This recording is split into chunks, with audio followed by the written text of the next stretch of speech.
Hey, Jose. Sorry for this being like so last minute. I had to run to Redland Oaks to elementary school to pick up stuff for my kids, and then tomorrow I'm going to be in en route back from Austin, trying to get my COVID vaccine on. So tomorrow is pretty easy. All we're doing is trade and grade, and then the anticipatory guide, true false thing. So what I do with mine is, and however you want to do it, but like let's look at sixth period. I took all their FRQs that they turned in. I went to it and copied it, pasted into new slides. Copy that, paste into new slides, and so I just had mine go, and I directed them to go to one of the slides. In the present in my presentation, I told them like whatever your unique number is, that's a slide you go to. You only have like 9 or 8 kids, so however you do this, just get them to go there, um, and have them go over two of the free response questions. Uh, so as a heads up, real quick for this one for the dams, this is this is for nuclear. So advantage to nuclear is that it doesn't make any carbon dioxide or air pollutants in the process of the construction. That's not true when it's being constructed.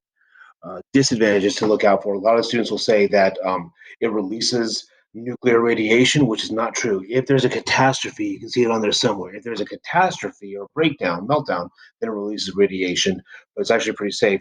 What they'll probably be saying is that there's you have to dispose of the waste.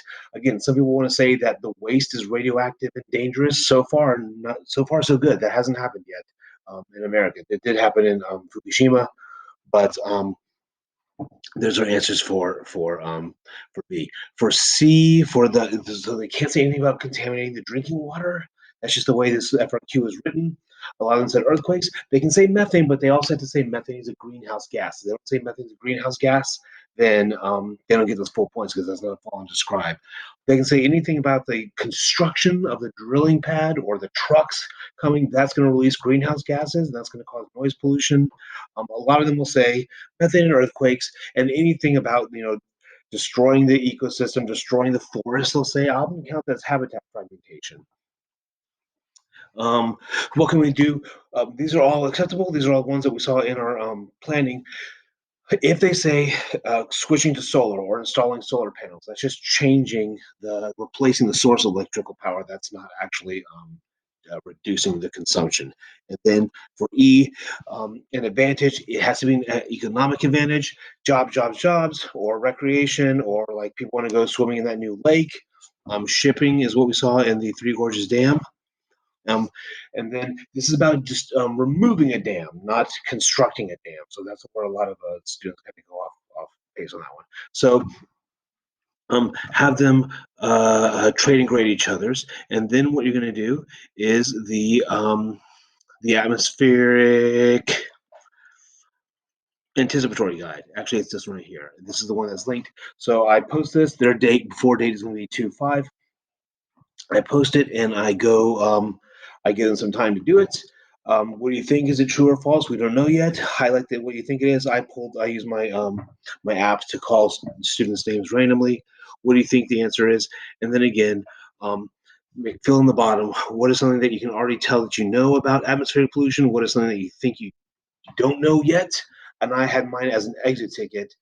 Your exit ticket is to copy and paste either one of those sentences, put that in a chat. Once I've read yours and dismissed you, then you're good to go. So make this one be a copy for each student, and they put that in the digital notebook. On this one, I just shared it as a link in the chat. I changed my share settings to that anyone in NEISD can edit. And then I just told them if they got that point, highlight it green. If they missed the mark on that one, highlight it PP yellow. And then give them a number. Give them a 2 or a 0 or a 1. So change this to anyone in NEISD is an editor, and then I paste it into the chat, and that's how we do that. So I hope this is helpful, and I'll see you on Monday, I guess. Bye.